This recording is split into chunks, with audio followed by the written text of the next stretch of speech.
El día en que entendí que mis hijos no me olvidaban, sino que me apartaban, empecé pagando una factura. Eran las 9:10 de la mañana. Abrí la app del banco con el dedo lento, confirmé el recibo de la luz del chalet y apunté la cantidad en una libreta azul. Después revisé el seguro, el agua y una transferencia que Antonio me había pedido para la reparación urgente de la caldera. Yo vivía en el anexo desde el Ictus. Antes era el cuarto de herramientas, ahora tenía una cama estrecha, una silla junto a la ventana y mi bastón apoyado contra la pared. Antonio me instaló allí diciendo que habría menos escaleras. Laura lo llamó descanso. Pero la cocina grande, el salón y el porche seguían dentro de mi casa, no en un sanatorio. Cuando terminé la libreta, oí coches al otro lado del jardín. No esperaba a nadie.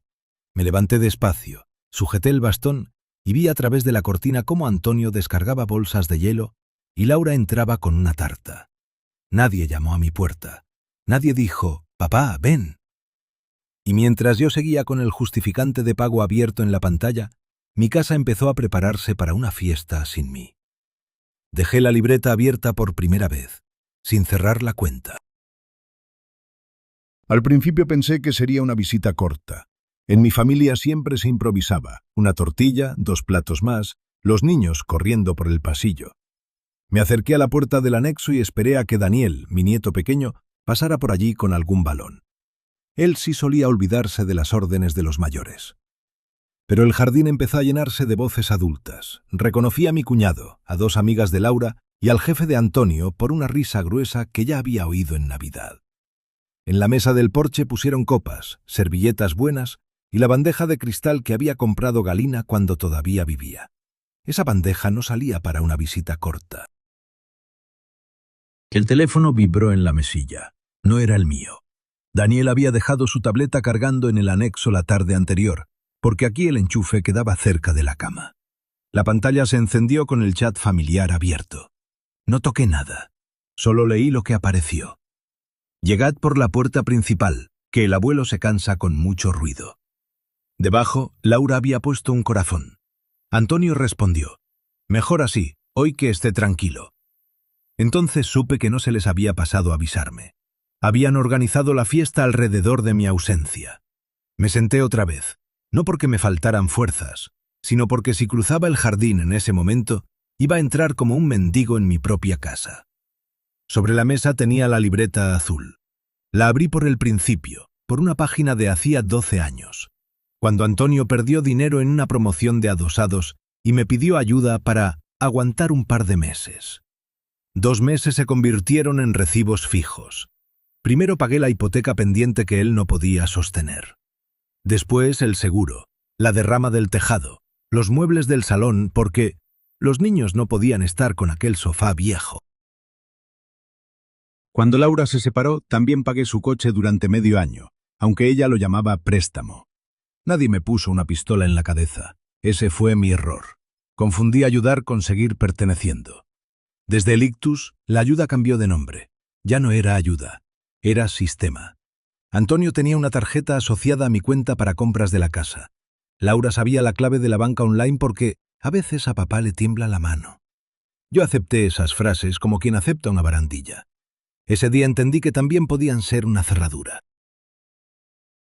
En el cajón de la mesilla guardaba un sobre para Marta. Cumplía 15 años. Le había metido 100 euros y una nota breve, escrita despacio, para que no se notara demasiado la torpeza de mi mano. Para tus libros de dibujo, el abuelo. Lo había preparado una semana antes, porque Laura me dijo que la niña estaba con muchos exámenes y que ya me avisarían para verla tranquila. Ahora la oía reír al otro lado del seto. No era una risa cruel, era peor. Era una risa normal, de cumpleaños, dentro de una casa donde yo había dejado de ser necesario, salvo para pagarla. Me levanté con el sobre en la mano. Di 3 pasos hacia la puerta y me detuve al oír a Laura en el porche. «No le digáis nada a papá todavía», dijo.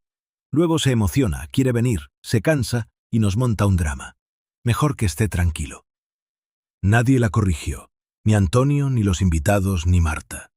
Yo no necesitaba que mi nieta defendiera a un viejo que quizá no sabía nada. Pero mis hijos sí sabían. y acababan de convertir mi ausencia en una norma delante de todos. La tableta volvió a encenderse. Esta vez apareció una foto, Marta con la tarta, Antonio detrás, mi silla de comedor retirada contra la pared para dejar sitio a una mesa auxiliar. No crucé el jardín. Durante años había tenido miedo de parecer rencoroso, pesado, enfermo. Ese miedo me había hecho obediente. Ese día no me hizo bueno, me hizo exacto. Guardé el sobre de Marta otra vez en el cajón y saqué la carpeta gris de la balda baja. Allí estaban los recibos impresos, las copias de transferencias, las facturas de fontanería, jardinería, seguro y comunidad de la urbanización. También estaba la escritura del chalet, con mi nombre completo, Víctor Navarro Salgado. La acaricié con el dedo índice, como si necesitara comprobar que no lo habían borrado mientras yo aprendía a caminar de nuevo. En la cocina grande cantaron cumpleaños. Yo oí mi apellido en sus voces, pero no mi nombre. Abrí la calculadora del móvil y empecé a sumar por años. No buscaba una cantidad para echarles en cara. Buscaba la forma de nombrar lo que me habían hecho. Cuando llegué al 4.º año, tuve que parar.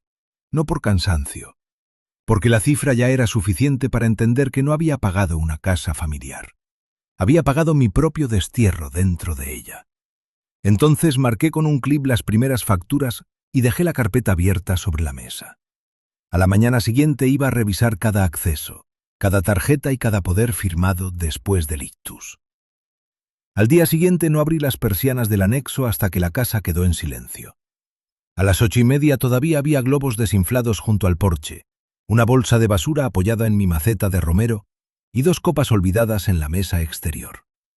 La fiesta se había marchado dejando pruebas pequeñas, como siempre hacen las cosas que nadie cree tener que esconder. Puse la carpeta gris sobre la cama y abrí la app del banco. No me gustaba usarla. Mi dedo tardaba, y cada confirmación me obligaba a respirar antes de pulsar. Pero aquella mañana no quería que Antonio me leyera las cuentas para ayudar. Revisé los últimos movimientos uno por uno. Había compra en supermercado el viernes, 184 euros. Gasolinera el sábado, 62. Carnicería, panadería, una tienda de decoración con un cargo de 97. Todos salían de mi cuenta, con la tarjeta secundaria que Antonio llevaba por si había que comprar algo para la casa. Lo nuevo no era el dinero, lo nuevo era la fecha. Compraron la comida de una fiesta a la que yo no había sido invitado con la tarjeta que me pidieron para cuidar de mí. Marqué esos cargos con lápiz rojo en la libreta. Laura llamó a las 10:15. No empezó por la fiesta, empezó por mi voz. «Papá, ¿has dormido bien? Ayer te noté un poco raro por la tarde», dijo. «No me viste por la tarde», contesté. Hubo un silencio breve, de esos que en una clínica se tapan con papeles. Laura trabajaba de administradora en una consulta privada y había aprendido a decir cosas duras con tono de cita médica. Me explicó que habían pasado solo un rato, que había mucho ruido, que Marta estaba nerviosa, que yo me cansaba enseguida. Después preguntó si necesitaba que Antonio revisara los pagos del mes. «Los estoy revisando yo», dije. La frase le molestó más que un reproche. La oí cambiar de habitación antes de responder. «Papá, no te pongas así. Lo de las cuentas es para que no te agobies. Desde el ictus te cuesta seguir ciertas cosas». Miré mi libreta. Cada recibo tenía fecha, concepto y cantidad.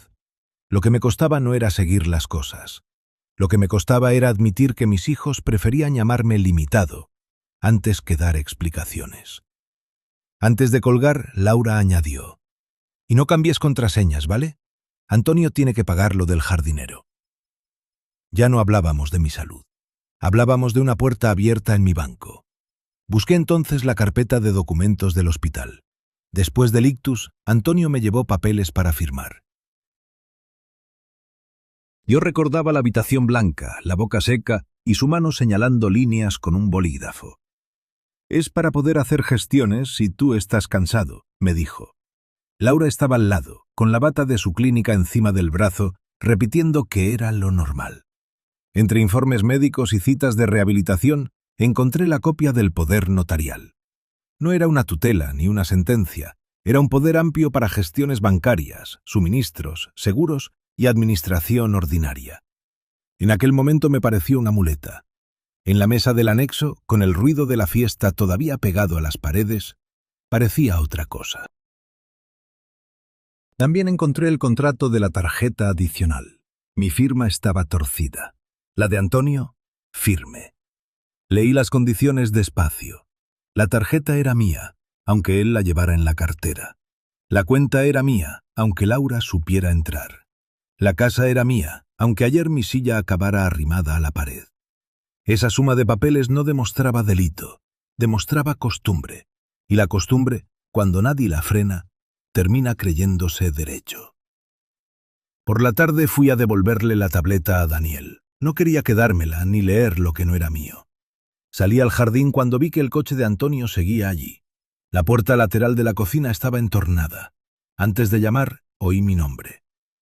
«No podemos estar pendientes de si cambia claves cada vez que se enfada», dijo Antonio. Laura respondió más bajo. «No digas enfada, está sensible, y si el médico pone que le cuesta gestionar asuntos complejos, el notario lo entiende». Me quedé quieto con la tableta en la mano. No dijeron incapaz, no hacía falta. Habían encontrado una palabra más limpia. Complejo. Asuntos complejos. Como si pagar una factura, decidir quién entra en tu casa o elegir a quién das una tarjeta fueran ecuaciones para quitarle a un viejo. Antonio añadió: «Mañana lo llamo. Que no toque nada hasta que yo vaya. Si bloquea la tarjeta nos deja colgados con el seguro y con la compra de la semana». Ahí estaba la verdad, sin bata y sin corazón en el chat. No les preocupaba que yo me perdiera, les preocupaba perder el mando. No entré. Dejé la tableta sobre la silla del porche, hice una foto solo de mi carpeta en mi mano y volví al anexo con una decisión pequeña y pesada. Nina Martín vivía en la casa de al lado desde antes de que construyeran la urbanización completa. Me había visto arreglar el cuadro eléctrico del garaje, plantar el limonero con Galina y volver del hospital arrastrando una pierna. No me trataba como a un santo ni como a un niño. Me trataba como a un vecino. La llamé a las 7, cuando ya sabía que Antonio no vendría esa noche. «Nina, necesito ir mañana al banco», dije, «y después quizá a una notaría. No para que hables por mí, para que estés». No preguntó si mis hijos lo sabían. Esa fue su delicadeza. Solo me dijo que pasaría a las 9 con el coche, que llevara el DNI, las tarjetas y todos los papeles que quisiera revisar. Luego añadió: «Víctor, si tú entiendes lo que haces, nadie tiene derecho a convertir tu cansancio en permiso». Esa frase me sostuvo más que una barandilla. Preparé una bolsa con la libreta azul, la carpeta gris, el poder notarial, la tarjeta adicional y los recibos marcados en rojo. Antes de acostarme apagué el móvil para no escuchar a Antonio ordenar desde lejos. Por primera vez desde el ictus, no me dormí pensando en cómo no molestar. Me dormí pensando en qué puerta iba a cerrar primero. A las 9:05 Nina ya estaba junto a la verja con su coche gris. No tocó el claxon. Bajó, abrió la puerta del copiloto y esperó a que yo llegara con la bolsa de documentos. Ese detalle me evitó una humillación pequeña, no tener que correr con una pierna que no corría. El trayecto hasta la sucursal duró 15 minutos. Pasamos por la rotonda de los cipreses, por la farmacia donde Laura recogía recetas y por el supermercado donde Antonio había pagado la comida del cumpleaños con mi tarjeta. No dije nada al verlo. Saqué la libreta azul y repasé los cargos marcados en rojo. «¿Quieres que entre contigo?», preguntó Nina al aparcar. «Sí», dije. «Pero si me trabo, no termines mis frases». Ella asintió como si esa fuera la petición más normal del mundo. Entré con el bastón en la mano derecha y la bolsa en la izquierda.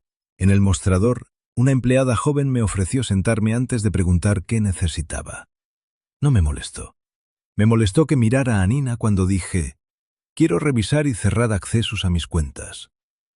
Puse mi DNI sobre la mesa antes de que pudiera pedírselo a ella. También puse la tarjeta adicional de Antonio, boca arriba, como una llave que ya no pensaba prestar. La empleada llamó a un responsable. Se llamaba Irene y hablaba sin levantar la voz. Me pidió que le explicara qué quería hacer. no a Nina, sino a mí. Agradecí esa diferencia más de lo que ella pudo imaginar. Quiero bloquear esta tarjeta adicional, dije. Quiero cambiar las claves de banca online. Quiero revisar autorizados, accesos de terceros y avisos al móvil. Y quiero que cualquier operación nueva requiera mi confirmación, no la de mi hijo. Irene no hizo gestos dramáticos. Tecleó, me pidió que confirmara mi número de teléfono y me explicó que algunas operaciones podían cerrarse en el momento y otras exigían firma. Cuando me preguntó el motivo, no dije, mis hijos son malos. Dije, se ha usado mi cuenta para gastos que yo no he autorizado personalmente y quiero recuperar el control. Nina estaba a mi izquierda, callada. La vi mirar al suelo cuando mi mano tembló al firmar la primera solicitud. No me sostuvo la muñeca. Esa fue su segunda delicadeza. Irene imprimió un listado de tarjetas, límites y autorizados. Allí aparecía Antonio con un límite mensual que yo nunca habría puesto tan alto si alguien me lo hubiera leído sin prisas. El bloqueo de la tarjeta tardó menos de un minuto. Irene me mostró la pantalla girándola apenas hacia mí. A partir de ahora no podrá operar, dijo. No sentí alegría. Sentí un golpe seco, como cuando se corta la corriente de un cuadro que llevaba años zumbando. La tarjeta de Antonio dejó de ser una extensión de mi bolsillo. Pasó a ser un plástico inútil en alguna cartera donde él aún no sabía que había perdido algo. Después cambiamos la clave de la banca online. Tuve que inventar una nueva, escribirla 2 veces y activar el aviso al móvil. Irene me recomendó no compartirla con nadie. Casi sonreí, pero no era un chiste. Era una instrucción que mis hijos habían convertido en revolución. Cuando llegó la parte de autorizados, apareció el nombre de Laura como contacto de confianza para comunicaciones. No podía operar como Antonio, pero recibía avisos y podía pedir ciertas gestiones telefónicas si yo no estaba disponible. Pedí quitarla. Irene volvió a mirarme a mí. ¿Estás seguro? Por eso he venido, respondí. También pedí que todos los avisos llegaran solo a mi teléfono. Dicté el número despacio. Cuando sonó el SMS de prueba en mi bolsillo, lo sentí como una llave nueva, todavía sin dientes marcados. Salimos de la sucursal con 2 copias firmadas y una tarjeta cortada por la mitad dentro de un sobre. Nina me preguntó si quería tomar café. Le dije que no. Todavía me faltaba llamar a la compañía del seguro para cambiar el correo de contacto y pedir duplicados de los recibos del último año. No llegué a hacerlo desde la cafetería. El móvil empezó a vibrar antes de que cruzáramos la calle. Antonio. Lo dejé sonar. A los 20 segundos llegó un mensaje. ¿Has tocado la tarjeta? Estoy en la gasolinera y no pasa. Nina leyó mi cara, no la pantalla. No tienes que contestar ahora, dijo. Pero contesté, no por obediencia, por dejar constancia. He bloqueado la tarjeta adicional. A partir de hoy, cualquier gasto de mi cuenta lo autorizo yo. La respuesta tardó menos de 1 minuto. Papá, no empieces. Esa tarjeta es para cosas de la casa. Miré el sobre con el plástico cortado. La casa también es mía, escribí. Luego guardé el teléfono sin esperar su siguiente orden. 5 minutos después llegó otro aviso del banco. Operación denegada en estación de servicio. El sistema ya no pedía permiso a mi costumbre antigua. En casa de Nina hice las llamadas que me faltaban. Cambié el correo de contacto del seguro, pedí que las comunicaciones llegaran a mi dirección y solicité duplicados de los recibos. Cada operador me pidió datos, fechas y confirmaciones. Me cansé. Me equivoqué una vez al decir el código postal. Nadie murió por eso. Repetí el número y seguí. Al mediodía Antonio llamó 4 veces seguidas. Después escribió. Voy esta tarde y lo arreglamos. No hagas más cosas solo. Miré esa última palabra. Solo. La usaban como si fuera una enfermedad. Yo no estaba solo. Estaba sin permiso de ellos, que era distinto. Saqué el poder notarial de la bolsa y se lo enseñé a Nina. Esto sigue abierto, dije. Aunque la tarjeta esté bloqueada, pueden intentar hablar por mí en otros sitios. Ella llamó a su primo, que trabajaba en una gestoría, y consiguió el teléfono de una notaría en el centro del pueblo. No pidió favores raros. Solo preguntó si podían orientarme sobre una revocación. Me dieron cita para la mañana siguiente. Guardé las copias del banco junto al poder. La primera puerta estaba cerrada. La segunda todavía tenía el picaporte caliente. La notaría estaba en una segunda planta con ascensor antiguo y espejo manchado. Mientras subíamos, vi mi cara junto a la de Nina. La mía tensa, la suya atenta, sin invadir. Llevaba la carpeta gris contra el pecho y el poder notarial en una funda transparente. No pesaba mucho, pero me cansaba más que una bolsa de herramientas. Don Óscar Rivas nos recibió en un despacho con luz de mañana y archivadores hasta el techo. No me llamó abuelo, ni caballero, ni pobrecito. Dijo mi nombre completo y me pidió el DNI. Después miró a Nina solo para preguntarle quién era. «Mecina», respondió ella. «He venido porque don Víctor me lo pidió». El notario volvió a mí. «¿Quiere que ella esté presente?» «Sí, pero la decisión es mía». Asintió y empezó por el principio.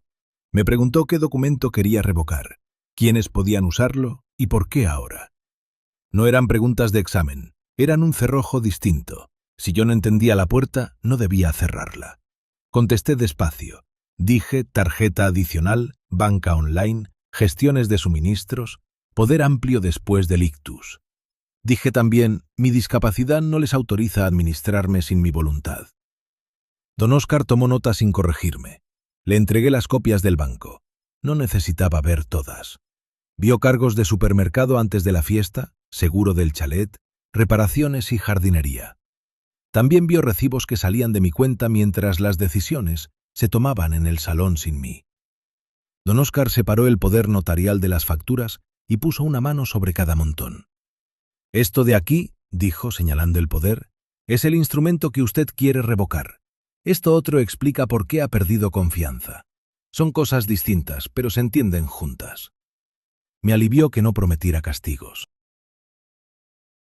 Yo no había ido allí a fabricar una denuncia. Había ido a cerrar una boca legal que seguía hablando con mi nombre.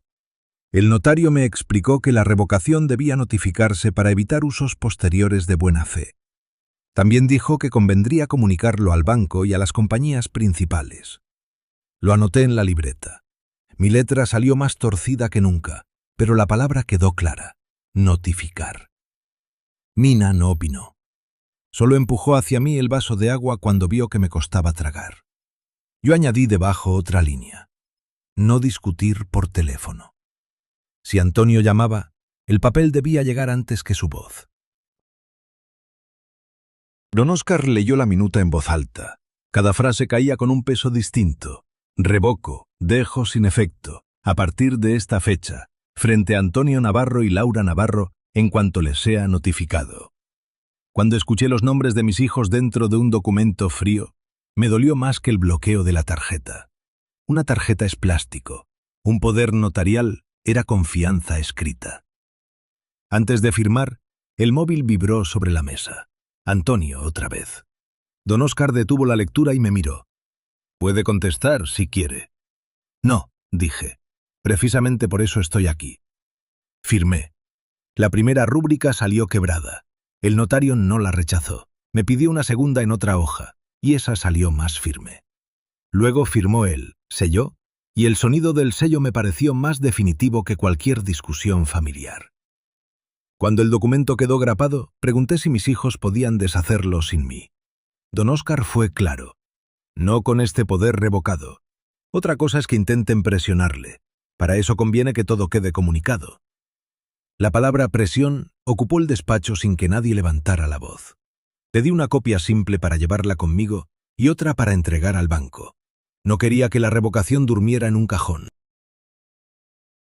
Volvimos al banco antes de comer. Irene no estaba, pero el responsable leyó la copia y actualizó el expediente. Esta vez nadie miró a Nina. El sistema aceptó la revocación como aceptaba los recibos, sin preguntarme si mis hijos se enfadarían. Luego llamé al seguro del chalet desde una silla de la sucursal. Me pidieron enviar la copia por correo electrónico. Nina sostuvo el móvil mientras yo dictaba el asunto. Revocación de poder y actualización de contacto. No era elegante, pero era exacto. Entre una llamada y otra, sumé los recibos de los últimos 12 años en la libreta. No terminé la cuenta completa. No hacía falta. Solo en seguros, suministros y reparaciones, la cifra ya explicaba demasiadas cenas, demasiadas tartas, demasiados papá se cansa. Antonio volvió a llamar. Esta vez dejó un audio. No lo abrí allí. Vi la onda azul del mensaje y el nombre de mi hijo encima. Antes, esa notificación me habría dado miedo. Ahora la puse debajo de la copia del notario, como se pone en papel ligero bajo una piedra. Cuando salimos, el poder ya no podía caminar por oficinas con mi nombre. Quedaba la parte que no se firma. Las llaves. De vuelta al chalet, escuché por fin el audio de Antonio. Su voz llenó el anexo como si aún tuviera permiso. Papá, estás mezclando cosas. Una tarjeta bloqueada nos complica a todos. No puedes ponerte a cambiar bancos y papeles porque te ha dado un arrebato. Esta tarde voy con Laura y hablamos como una familia. Borré el audio después de guardarlo en una carpeta. No por rabia, porque había aprendido que incluso una orden podía ser prueba si se conservaba bien. Me acerqué a la puerta que unía el anexo con el pasillo principal. Tenía la misma cerradura desde que Galina y yo compramos el chalet. Antonio tenía copia. Laura tenía copia. La asistenta de Laura había tenido copia un verano.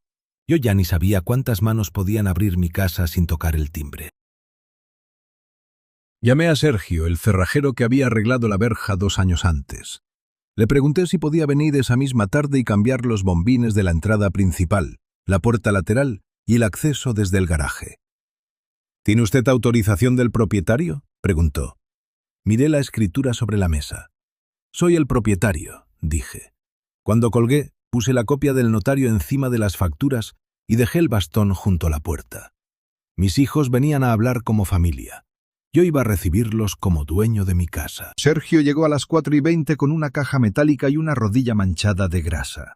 Lo recordaba más joven, o quizá yo recordaba mejor mis propias fuerzas.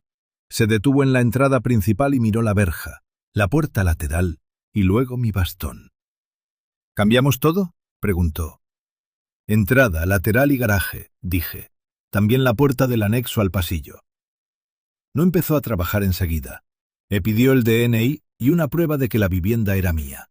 Aquello en otro momento me habría ofendido. Esa tarde me pareció una bendición. Saqué la escritura, la copia simple y el recibo del IBI. Sergio los miró con la seriedad de quien sabe que una cerradura equivocada puede abrir un problema. Sergio guardó los papeles en el orden en que se los di. Vale, don Víctor, entonces lo hacemos bien. Nina estaba en el porche, no como guardia, sino como testigo. Sergio desmontó el primer bombín. El cilindro viejo salió con un chasquido pequeño. Lo dejó en mi palma. Pesaba menos de lo que había imaginado. Durante años, ese trozo de metal había permitido que mis hijos entraran sin pedir permiso. Lo metí en una bolsa con fecha, por si después alguien decía que yo había actuado a escondidas o sin entender. Nina firmó la etiqueta como testigo. Mientras Sergio trabajaba en la puerta lateral, entré en la cocina grande. No lo hacía desde hacía semanas. Laura decía que allí había demasiados obstáculos para mí. Sillas, niños, bolsas, prisas. Aquella tarde solo había restos de la fiesta. Migas bajo la mesa, una vela rota junto al fregadero, papel de regalo en la encimera. Mi silla de comedor seguía contra la pared. La reconocí por una marca en el respaldo, una quemadura pequeña de cuando Galina apoyó una bandeja demasiado caliente. La arrastré hasta su sitio. El sonido de las patas contra el suelo me pareció indecente, como si estuviera interrumpiendo algo. Luego entendí que interrumpía una ocupación tranquila. Sobre la nevera había un imán con una foto de Marta y Daniel en la playa. Al lado, una lista escrita por Laura. Leche, pan, cápsulas de café, detergente. Abajo añadió, preguntar a papá antes del viernes. No ponía preguntar si podía. Ponía preguntar para que pagara. Arranqué la lista y la puse dentro de la carpeta gris. No por los productos, por el verbo. Después abrí un cajón y encontré 3 mandos de la verja. 2 tenían pegatinas con las iniciales de Antonio y Laura. También los metí en la bolsa de pruebas. Sergio terminó la entrada principal y probó la llave nueva 3 veces delante de mí. Abría suave, sin ese enganche viejo que Antonio siempre prometía arreglar. Me entregó 5 copias y una tarjeta con el código del bombín. No haga copias fuera de sitios serios, dijo. Y si alguien intenta forzar, llame. Separé una llave para mí y otra para Nina. Ella levantó las manos. «Víctor, no quiero meterme en tu familia». «No te doy una llave para mi familia», respondí. «Te la doy para una ambulancia, una caída o un incendio, y lo voy a escribir». En una hoja de la libreta apunté «Llave de emergencia entregada a Nina Martín, solo para urgencia o permiso expreso». Puse fecha y firma. Nina leyó la frase antes de aceptar. Esa diferencia también importaba. Mis hijos habían llamado cuidado a entrar sin preguntar. Yo llamaba cuidado a dejar límites por escrito.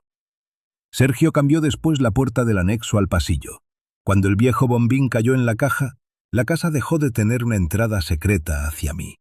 Le pedí factura a mi nombre y pagué con mi tarjeta nueva de uso único, no con la cuenta que Antonio conocía de memoria. El justificante fue a la carpeta. Cuando Sergio se marchó, la casa quedó extrañamente callada. No era una paz bonita. Era la clase de silencio que queda después de mover un mueble pesado y descubrir la marca en el suelo. Me senté en mi silla, en la cocina grande, y miré la mesa donde la noche anterior habían puesto la tarta de Marta. Nina calentó agua sin preguntar dónde estaban las tazas. Yo se lo indiqué. Ese gesto me avergonzó y me consoló al mismo tiempo. Aún sabía dónde estaba todo. Sabía en qué armario guardaba Galina los manteles, qué baldosa crujía junto al fregadero y qué ventana se hinchaba cuando llovía. No era un invitado torpe. Era el hombre que había sostenido esa casa cuando los demás la llamaban familia. Saqué los viejos bombines de la caja y los puse alineados sobre un paño. Entrada, lateral, garaje, anexo. 4 piezas que ya no obedecían a manos ajenas. No las tiré. Todavía no. Quería que Antonio y Laura vieran que no había sido un arrebato, sino una sustitución completa. Después cerré la puerta principal desde dentro y probé el nuevo giro de la llave. El móvil vibró otra vez. Antonio. Llegamos sobre las 8. Miré la puerta cerrada y no respondí. A las 7:30 preparé la mesa de la cocina. No puse café ni galletas. Puse la carpeta gris, la copia de la revocación, los recibos marcados, los viejos bombines en su bolsa y la factura de Sergio. Encima dejé la lista de Laura con el verbo preguntar subrayado. Nina quiso marcharse para no incomodar. Le pedí que se quedara en el salón con la puerta abierta. «Si me equivoco, me lo dices después», le dije. «Si ellos dicen que no entiendo, tú has visto todo el día». Ella aceptó sin dramatismo y se sentó con su bolso sobre las rodillas. El atardecer cayó sobre los cipreses. Desde la ventana vi encenderse los faros del coche de Antonio al entrar en la calle. Venían los dos, Antonio al volante, Laura a su lado. No vi a los niños.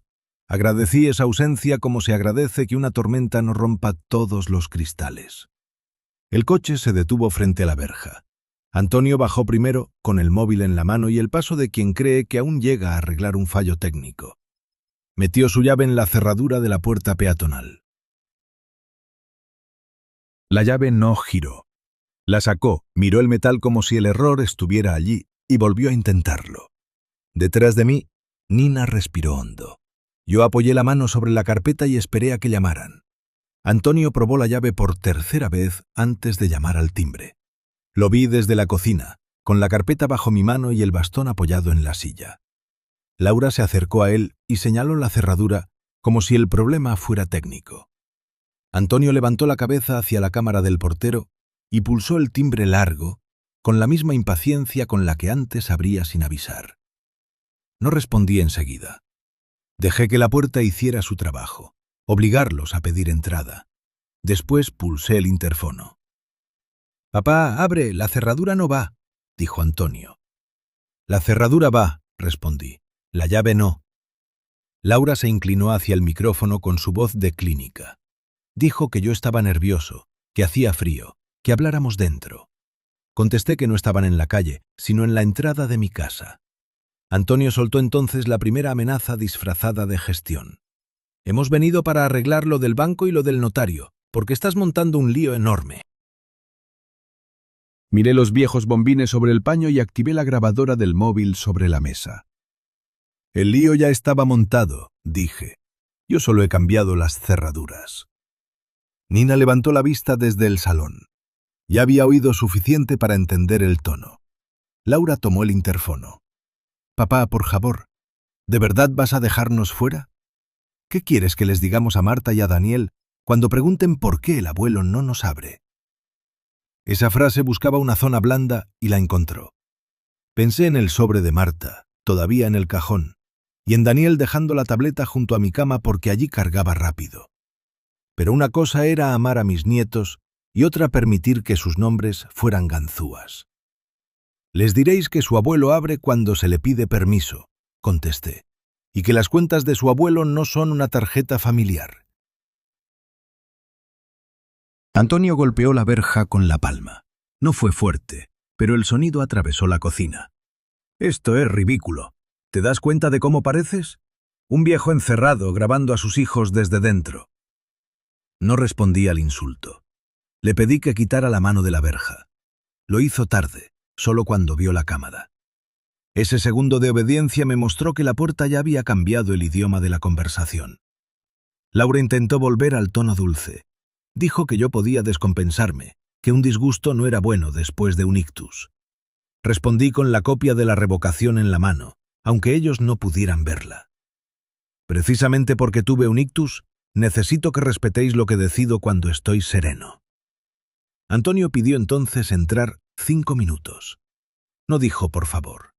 Dijo que tenía derecho, porque aquella también era la casa donde sus hijos habían crecido. Esa media verdad era su herramienta favorita. Sí, mis nietos habían corrido por el jardín. Sí, Antonio había celebrado barbacoas allí. No, eso no convertía mis llaves en suyas. «Entraréis si aceptáis 3 condiciones», dije. Primera, sin gritos. Segunda, Nina estará presente. Tercera, hablaremos de documentos, no de mi carácter. Laura murmuró algo a Antonio. Él se apartó del micrófono, pero la cámara lo mostró gesticulando. Por primera vez no podía arrastrarme a su velocidad. Tenía que elegir entre irse o aceptar mis condiciones. Aceptó con una frase sucia. «Vale, hacemos tu teatro». Abrí la verja desde el botón interior, no la puerta de casa. Quería que cruzaran el jardín andando, con tiempo para entender que cada metro ya no era automático. En la cocina puse la grabadora invisible y dejé las 2 sillas frente a la mesa. Yo me senté primero, con la escritura debajo de la mano derecha. Entraron sin besarme. Antonio miró primero la grabadora, luego a Nina, luego los bombines alineados sobre el paño. Laura se quedó un segundo en la puerta de la cocina, como si mi silla en su sitio le molestara más que todo lo demás. «¿También has llamado a la vecina para esto?», dijo Antonio. «Yo le pedí que estuviera», respondí, «como testigo de lo que he hecho y de lo que voy a decir». Laura dejó el bolso sobre una silla sin pedir permiso. Lo retiré y lo puse en la encimera. Fue un gesto pequeño, pero ella lo entendió. Hasta su bolso había tenido antes más derecho a la cocina que mi bastón. Antonio señaló la carpeta. «A ver esos papeles». No se los di, los abrí yo. Primero la copia de la revocación, después el justificante del banco, después la factura del cerrajero. Cada documento quedó orientado hacia mí, no hacia él. Si querían leer, tendrían que inclinarse. Si querían discutir, tendrían que hacerlo desde el otro lado de la mesa. «Desde hoy», dije, «ninguno de los dos actúa en mi nombre ni entra en esta casa con llaves antiguas». Antonio abrió la boca, pero el móvil de Laura sonó con un aviso de pago rechazado. Lo miró y palideció. El seguro del coche familiar ya no salía de mi cuenta. «¿También has bloqueado eso?», preguntó Laura. «He dejado de pagar lo que no he autorizado», dije. «Si es vuestro coche, es vuestro recibo». Antonio golpeó la mesa con 2 dedos. «Papá, te estás cargando a la familia por orgullo». Antes habría contestado que no, que yo no quería hacer daño, que solo estaba cansado. Esa noche no defendí mi bondad. Abrí la libreta azul por la página de los cargos del cumpleaños y la puse junto a la foto impresa de Marta con mi silla apartada. «La familia no se carga cuando un padre cierra una cuenta», dije. «Se carga cuando sus hijos celebran en su casa y lo dejan al otro lado del jardín». Laura miró la foto y apartó los ojos. Antonio no. Antonio miró los importes como si todavía buscara un error administrativo que le devolviera la ventaja. Nina se levantó del salón y se quedó junto a la puerta de la cocina. No dijo nada. Su presencia bastó para impedir que mis hijos convirtieran mi voz lenta en confusión. Ahora, dije, vamos a hablar de estos 12 años, y vais a escuchar sentados. No era una invitación. Era la primera regla nueva de mi casa. Abrí la libreta por el primer año. No leí todos los importes. Eso habría sido una venganza barata y una tortura inútil. Leí solo los conceptos que cambiaban la historia. Hipoteca atrasada de Antonio, reparación del tejado, seguro del chalet y derrama de la urbanización. Después añadí muebles del salón, coche de Laura, caldera, jardinería y cumpleaños. Antonio intentó interrumpir 2 veces. La primera dijo que yo siempre había querido ayudar. La segunda, que en las familias no se hacen cuentas. Le respondí señalando la foto de mi silla apartada. En las familias tampoco se aparta al que paga la mesa. Laura bajó la mirada. Antonio no.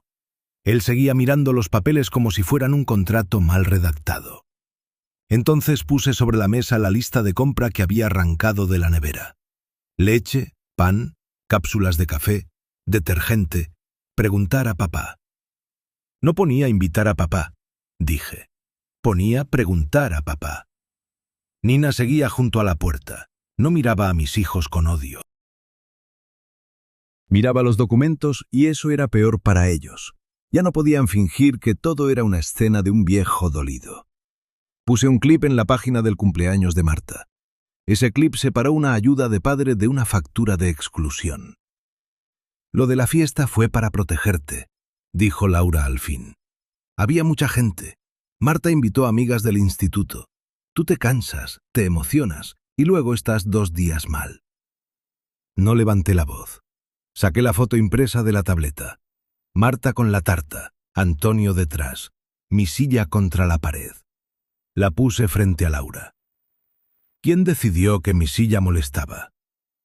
Laura apretó los labios. Antonio intervino enseguida, demasiado rápido. No molestaba, había que hacer sitio. Para todos menos para mí. La frase quedó en la cocina. Laura miró a Nina, quizá buscando una mujer que entendiera su versión. Nina no le dio refugio. Entonces Laura dijo algo que llevaba años intentando no oír. Papá, a Marta le daba apuro. No por ti, por cómo estás ahora. Hablas más despacio, caminas con el bastón. Las niñas preguntan. No fue la crueldad de la frase lo que me rompió. Fue su orden limpio. Primero mi lentitud, luego mi bastón, luego la vergüenza de un adolescente y al final una decisión adulta. Esconderme. Doblé el sobre de Marta sin abrirlo y lo dejé junto a la foto. No culpes a la niña de una norma que escribiste tú, dije. Laura no contestó. Esa falta de respuesta fue la primera confesión útil. Antonio se inclinó hacia adelante. Vale, se hizo mal. ¿Contento? Pero bloquear cuentas y revocar poderes no arregla una comida familiar. Nos has dejado vendidos con pagos reales. Ahí estaba otra vez, pagos reales. Yo saqué el listado del banco y señalé 3 operaciones denegadas desde el bloqueo. Gasolinera, seguro del coche de Laura, suscripción de jardinería de Antonio. Ninguna era una urgencia mía. Ninguna era medicación, comida de los niños o reparación indispensable del chalet. Eran comodidad de adultos que habían aprendido a no sacar su tarjeta. Lo real, dije, es que durante años llamasteis casa familiar a una casa que yo pagaba y de la que me apartabais cuando os convenía. Antonio intentó coger el listado. Apoyé la mano encima. No tiré, no hizo falta. Él retiró los dedos porque Nina dio un paso. Ese movimiento mínimo cambió la escena. Ya no era un hijo quitándole papeles a su padre lento. Era un adulto intentando arrancar una prueba delante de una testigo. Laura susurró su nombre. Antonio se recostó, rojo. Yo guardé el listado en una funda y anoté en la libreta: intento de retirar papeles. No añadí adjetivos. El hecho bastaba.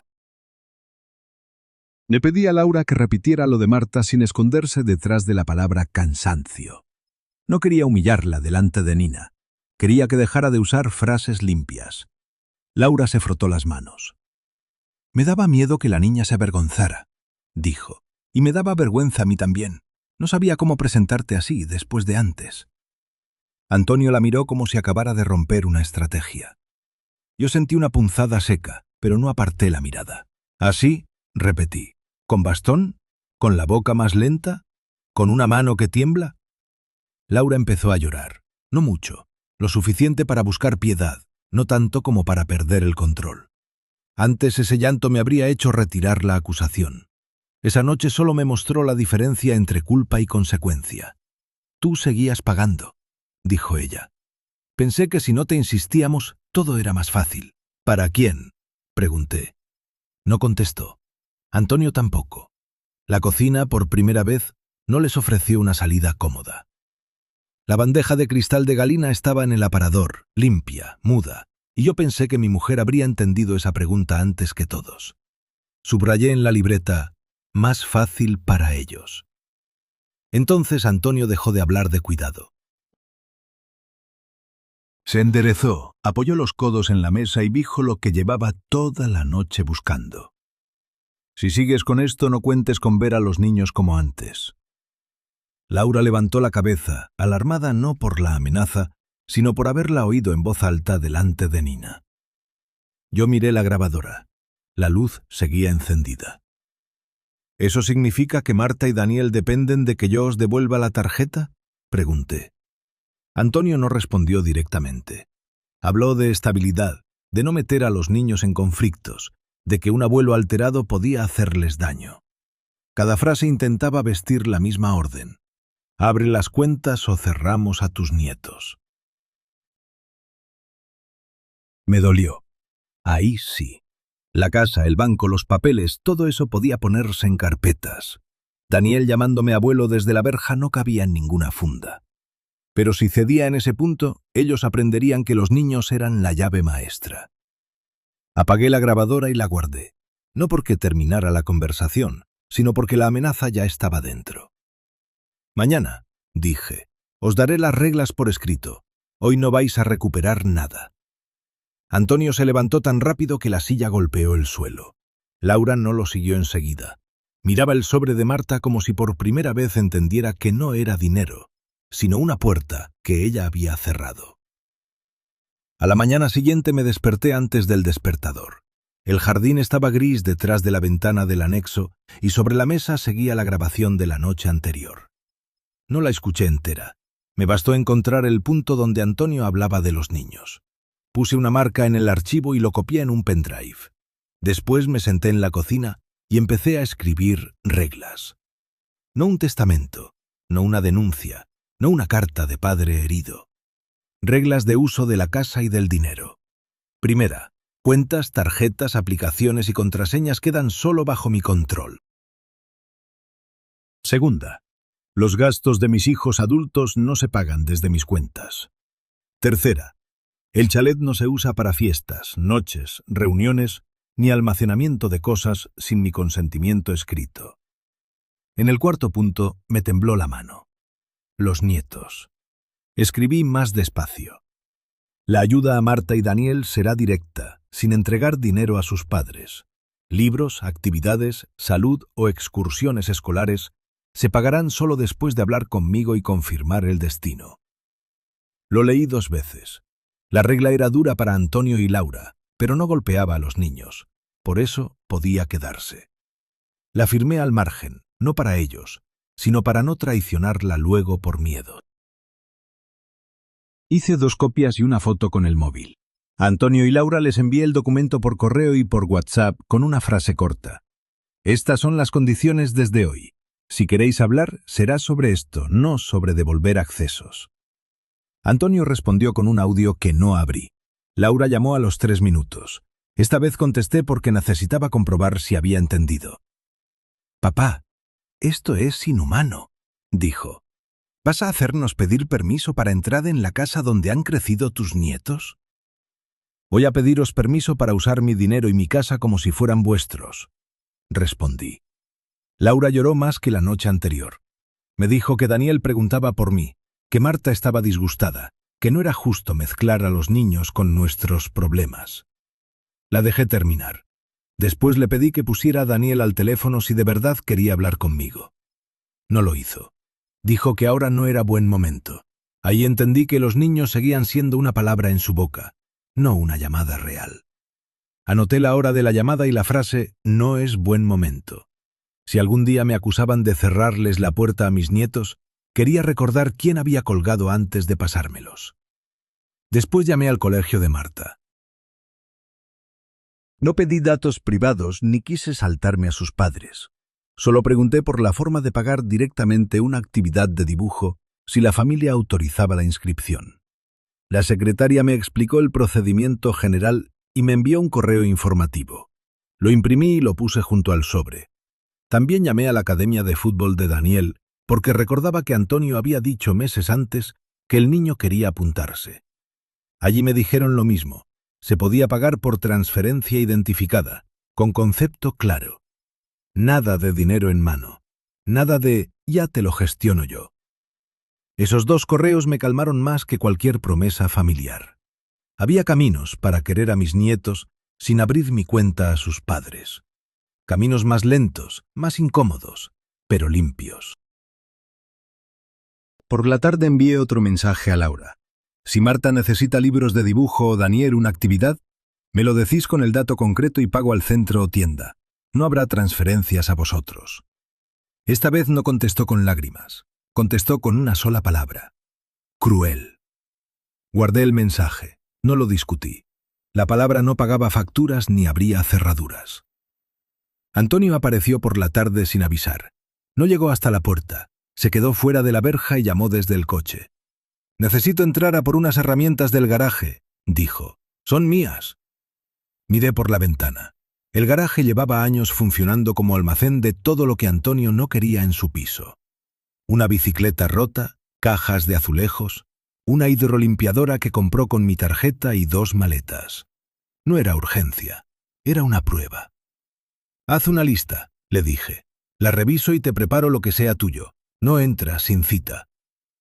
¿Cita para entrar en casa de mi padre? Cita para entrar en mi casa. Colgó. A los 10 minutos me envió una lista exagerada. Herramientas, documentos, ropa de los niños, adornos de Navidad, incluso una escalera que yo había comprado.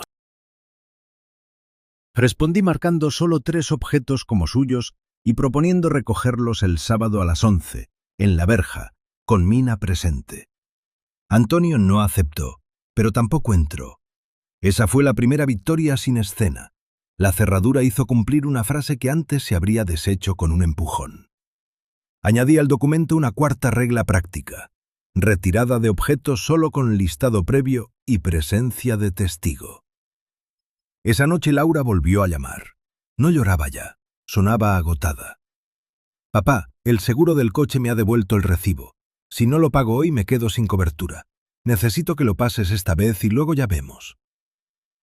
Ahí estaba la vieja puerta, pintada de urgencia. Abrí la app del banco y vi que el recibo había intentado cargarse otra vez. Lo rechacé manualmente. El botón era pequeño, azul, casi ridículo para una decisión tan grande.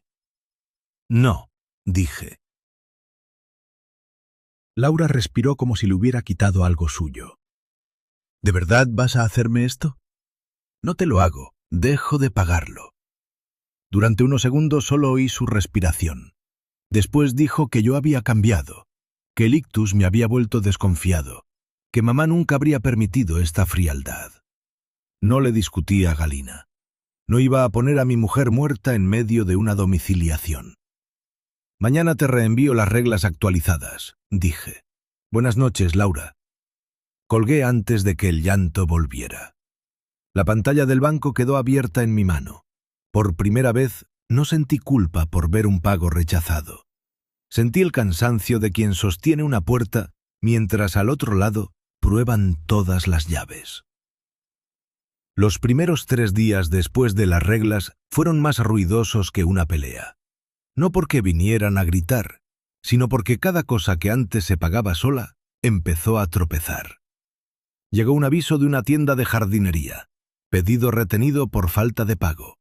Después, otro de una empresa de mantenimiento que Antonio usaba para el garaje. Luego, una llamada de un repartidor preguntando si yo autorizaba una entrega de bebidas para el sábado. No, dije. No he pedido nada. El repartidor suspiró con alivio, como si por fin alguien hubiera contestado una pregunta sencilla. Canceló la entrega y me envió el justificante. Lo imprimí, ya no por obsesión, sino por higiene. Cada papel limpiaba una costumbre. Antonio escribió a mediodía. «Estás dejando cosas importantes sin pagar». Le pedí que especificara cuáles. Envié una lista donde mezclaba el seguro real del chalet con su hidrolimpiadora, la alarma del garaje con el cumpleaños de un amigo de Marta, la poda de los cipreses con gasolina. Le devolví la lista separada en 2 columnas, casa de Víctor, gastos de Antonio. La primera columna la pagué yo. La segunda se la reenvié sin comentario, con los justificantes de rechazo adjuntos. El sábado vino a recoger sus objetos. Nina estaba conmigo en la verja. Dejé fuera 3 cajas, una con herramientas marcadas con sus iniciales, otra con azulejos comprados por él y una tercera con documentos de una obra antigua. No saqué la escalera, ni la hidrolimpiadora, ni los adornos de Navidad que habían comprado con mi tarjeta. Antonio miró las cajas como si yo le hubiera dejado migajas. «La hidrolimpiadora la uso yo», dijo. «La pagué yo», respondí. «Si la necesitas me la pides y la devuelves, por escrito». Se rió delante de Nina. «¿También contrato de alquiler para lavar una terraza?» «Si esa terraza es mía y el aparato también, sí». La risa se le apagó. Cargó las cajas en el coche sin darme las gracias. Antes de irse dijo que el portón del garaje hacía ruido y que si luego se rompía no pensaba arreglar nada. «Ya he llamado a un técnico», contesté. Era mentira a medias. Lo llamaría en cuanto él se fuera. Pero la decisión era real. El mantenimiento de mi casa dejaba de depender de la buena voluntad de quien me cobraba obediencia. Cuando cerré la verja, pedí cita con una empresa de puertas. La factura futura sería mía, pero también no sería la decisión. El lunes Laura llegó con un médico que yo no conocía. No entró en la casa. Se quedó fuera de la verja con una carpeta blanca y una sonrisa profesional. Laura me llamó desde allí. «Papá, es el doctor Beltrán. Solo quiere verte un momento. Después de todo lo que ha pasado, necesitamos quedarnos tranquilos». Miré al hombre desde la ventana. No tenía culpa de la maniobra, pero estaba dentro de ella. Le pedí a Laura que me enviara por escrito quién lo había citado, con qué motivo y quién pagaba la consulta. Se molestó. «No seas desconfiado, es por tu salud». «Mi salud no abre la verja sin mi consentimiento», dije. Entonces hice algo que a Laura no se le había ocurrido. Llamé a mi centro de salud y pedí cita con mi médico de cabecera para revisar medicación y dejar constancia de que cualquier informe debía solicitarse conmigo presente. La administrativa me dio fecha para el jueves y me explicó que podía acudir acompañado por quien yo eligiera. Elegí a Nina, no porque fuera familia, porque no quería administrar mi miedo. Al doctor Beltrán le hablé por el interfono con respeto. Le dije que no aceptaba visitas médicas no solicitadas. Él asintió, incómodo, y se marchó antes que Laura. El jueves fui al centro de salud con Nina. Mi médico de cabecera, la doctora Salas, me conocía desde antes del ictus. Me hizo preguntas normales: medicación, sueño, tensión, rehabilitación, ánimo. También me preguntó si había conflicto familiar. Sí, dije. Y por eso quiero que conste que entiendo mis decisiones patrimoniales y domésticas. No le pido un certificado de batalla. Solo que cualquier informe sobre mí se haga conmigo delante. La doctora no sonrió. Tomó nota y me explicó que la discapacidad y las secuelas no significaban que otros pudieran decidir sin mí. Si necesitaba apoyos, debían respetar mi voluntad.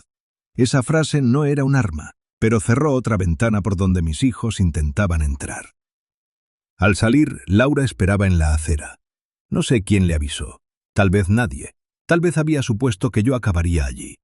Vio a Nina conmigo y la copia de la cita en mi mano. No se acercó con rabia. Se acercó con decepción preparada. «Ya veo que ahora ella es tu familia», dijo. Nina dio un paso atrás para no ocupar mi respuesta. No, dije. Ella es testigo. La familia sois vosotros. Por eso duele más. 2 días después, a media tarde, sonó el timbre de la verja. No esperaba a nadie. En la cámara vi a Daniel con la mochila del colegio y una pelota bajo el brazo. Estaba solo. El corazón me dio un golpe torpe. Abrí el interfono. «Daniel, ¿tus padres saben que estás aquí?» «Mamá cree que estoy en casa de Pablo», dijo. No quería pedir dinero. Solo quería ver si era verdad que habías cerrado la puerta. No abrí inmediatamente. Esa fue la parte más difícil. Le pedí que llamara a su madre delante de mí y dijera dónde estaba. Protestó un poco, como protestan los niños cuando la seguridad les parece una pérdida de tiempo. Pero llamó. Oí la voz alterada de Laura al otro lado. Daniel dijo: «Estoy en casa del abuelo. No me ha abierto todavía. Me ha dicho que te avise». Entonces sí abrí la verja. Daniel entró sin correr. Miró la cerradura nueva, luego mi bastón, luego mi cara. «Papá dice que estás enfadado con todos», dijo. «Estoy enfadado con algunas cosas», respondí. «Contigo no». No me abrazó. Dejó la pelota en el suelo y preguntó si podía sentarse un rato en el porche. Esa pregunta sencilla hizo más por mi casa que todos los discursos de sus padres. Daniel dejó la pelota entre los pies y señaló el limonero. No preguntó por la tarjeta, ni por el garaje, ni por el coche de su madre. «Papá dice que lo plantaste tú». «Lo plantó tu abuela Galina», dije. Yo cavé el agujero y me quejé de las piedras. Daniel sonrió apenas. Yo no intenté abrazarlo ni comprar su cariño con el sobre de Marta, ni convertirlo en mensajero. Le ofrecí agua y una silla. Después le dije la verdad que podía escuchar un niño, que la casa seguía siendo mía, que sus padres y yo estábamos discutiendo límites, y que él no tenía que arreglarlo. «¿Entonces puedo venir?», preguntó. Le pedí que enviara un mensaje a su madre antes de responder. Cuando Laura contestó con un «media hora», guardé la autorización en pantalla. «Puedes venir si tus padres saben dónde estás y si me avisas antes, como quien llega a una casa donde hay alguien esperando». Lo pensó con una seriedad que me dolió. «Antes no pedíamos». «Lo sé», dije. Ese era parte del problema. No pareció enfadarse. Miró la puerta nueva, luego el jardín, y pateó la pelota muy despacio contra el borde del porche. Por primera vez en años, alguien joven estaba en mi casa sin usarme de puente hacia otra cosa. Cuando Daniel se marchó, no llamó a la puerta principal. Se despidió desde la verja, esperó a que yo cerrara y salió mirando atrás una sola vez. Laura estaba al final de la calle, dentro del coche. No bajó. Agradecí que no convirtiera aquel rato en otra discusión. Esa noche escribí una carta para Antonio y Laura. La hice corta, porque ya había demasiados papeles. Les dije que la revocación del poder no se retiraría, que las tarjetas no se reabrirían, que las llaves antiguas no tendrían copia nueva. Les dije también que podrían visitar la casa si lo pedían con respeto y si yo aceptaba. No era castigo eterno, era consentimiento. El párrafo más difícil fue el de los niños. Escribí que no usaría a Marta ni a Daniel contra ellos, pero tampoco aceptaría que ellos los usaran contra mí. La ayuda sería directa, clara y documentada. Las visitas, avisadas. Las mentiras, no. Firmé con mi nombre completo, Víctor Navarro Salgado. No papá, no abuelo, no el pobre Víctor. Mi nombre entero debajo de una frontera entera. Envié la carta por correo electrónico y también por burofax online. No para asustarlos, sino para que la memoria familiar no pudiera editarla después. Antonio no respondió ese día. Laura sí. Mandó un mensaje largo. Empezaba diciendo que entendía parte de mi dolor y que quizás se habían equivocado. Terminaba en la misma puerta de siempre. Pedía desbloquear al menos una cuenta común para gastos de los niños. Leí el mensaje 2 veces y contesté solo a lo último. No habrá cuenta común. Habrá pagos directos cuando correspondan. No añadió nada más. Ese silencio no fue paz. Fue cálculo, cansancio o vergüenza. No lo supe. Pero por primera vez el silencio no me obligó a llenar el hueco con dinero. Marta escribió al día siguiente desde su propio móvil. Abuelo, mamá me ha dado tu sobre. Gracias por lo de dibujo. Perdón por la fiesta. Me quedé mirando la palabra perdón hasta que la pantalla se apagó. No sabía si era suya, de Laura o de las dos. Respondí con cuidado. El regalo es para ti. La fiesta la hablaremos cuando quieras, sin prisa. No le pedí que eligiera bando. Los niños no eran sentencia. Eran el único lugar donde todavía podía crecer algo sin estar torcido del todo. Guardé su mensaje en una carpeta distinta de las pruebas. No quería mezclar una disculpa adolescente con los recibos de sus padres. Las semanas siguientes no trajeron una reconciliación. Trajeron cosas más pequeñas y más reales. Antonio recogió el resto de sus objetos con una lista revisada y sin entrar en el garaje. Laura pagó su seguro con retraso y me envió una captura, como si todavía necesitara demostrarme que sabía hacerlo. Yo no respondí con ironía, solo escribí «recibido». El chalet dejó de estar lleno de pasos ajenos. Al principio esa ausencia dolía. La cocina parecía demasiado grande para una taza y un plato. El porche demasiado ancho sin niños corriendo. Algunas noches me sorprendí echando de menos incluso el ruido que me excluía, porque el cuerpo se acostumbra a la humillación cuando viene envuelta en voces familiares. Pero cada mañana cruzaba el umbral principal con calma y el gesto era mío. Nadie entraba por detrás, nadie pagaba con mi tarjeta, nadie llamaba a un médico sin preguntarme. La soledad seguía allí, sentada frente a mí, pero ya no llevaba la ropa de la obediencia. Nina venía 2 veces por semana a tomar café. Nunca usó su llave. Tocaba el timbre, siempre. Ese sonido me enseñó más sobre cuidado que muchas frases de mis hijos. El primer domingo de mes, Marta vino con una carpeta de dibujos. Laura la trajo y se quedó en el coche. Marta pidió permiso en la verja, como Daniel. Le abrí. No hablamos de perdón durante mucho rato. Me enseñó un retrato torpe de un hombre con bastón bajo un limonero. Tenía la espalda demasiado recta y las manos enormes. No sabía dibujar bastones, dijo. Yo tampoco sabía usarlos, contesté. Se rió. Esa risa no arregló 12 años. No devolvió las fiestas perdidas ni borró la foto de mi silla contra la pared. Pero no venía con una factura detrás. Eso ya era otra clase de comienzo. Cuando se fueron, cerré la verja y volví a la cocina. Sobre la mesa estaba la etiqueta azul de la llave nueva. La puse junto a la bandeja de cristal de Galina y a la libreta ya cerrada. No sentí victoria. Sentí espacio. Mis hijos no volvieron a manejar mis cuentas. Tampoco volvieron a entrar por costumbre.